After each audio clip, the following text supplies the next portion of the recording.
Hi, this is James Shrug with Westpac London's end of day report for Wednesday the 24th of April. European markets had a pretty good day today. Signs of progress on the Italian political front are part of the story, although we remain to be convinced that a government that's going to be, or administration that's going to be heavily influenced by Silvio Berlusconi is something that markets should rejoice about. The economic data out of Europe was not good today. We had the German IFO Business Climate Index for April. It fell from 106.7 to 104.4. That was lower than even our very low of end of the range forecast for the IFO.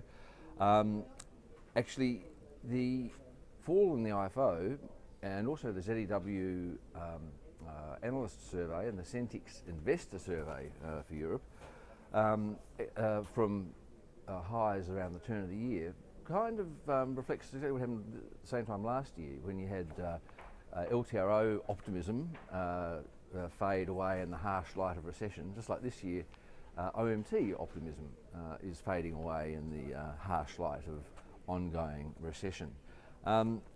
The UK's distributive trades or retail survey was soft in April. Mortgage lending picked up a little bit in March, but February-March was still the two weakest months since the funding for lending scheme was introduced by the Bank of England and the Treasury.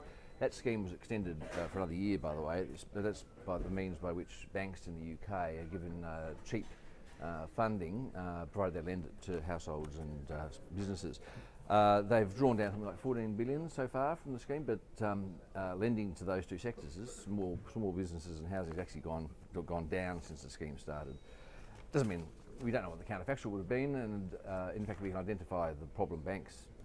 These are banks with legacy issues like Santander and Lloyds and RBS. They're the ones that account for the loss of lending, but nevertheless it's seen as a second best policy perhaps, given that the government just refuses to budge on its insistence on austerity. The UK GDP numbers are coming out tomorrow too, remember. Some chance there that we'll see a second consecutive quarter of contraction, which of course would represent the third recession for the UK since 2008. In the US, durable goods orders were down almost 6% in March. Defence and aircraft were a big driver of the fall, but the core capital goods component was up just 0.2%, having fallen almost 5% in February. And over the last year, core capital goods orders are actually down 1.4%, so indicative of underlying weakness there.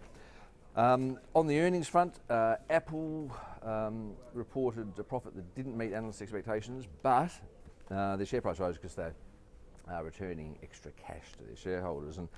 And Boeing did actually beat analysts' expectations. Given all that, at the with about an hour to go of trading in London, the FTSE is up about 0.25%. The French market's up 1.2%, 0.9% gain in Germany. Spain's up 0.9%, and Italy actually up just 0.1%. The Dow in the US is actually down 0.1%, about an hour and a quarter after the opening. In commodity markets, there's gains across the board, with oil up 0.9%, gold up 1.1%, that's at 89.98 and 14.23 respectively, and copper's even up today, up 2%, a bit of short covering there apparently. And the Aussie dollar's not much changed at 1.026 against the US dollar. The CPI figures yesterday, we don't think stand in the way of a cut from the RBA, which should be delivered probably before the end of this quarter. Right, that's it for me for today. I'll be back again tomorrow.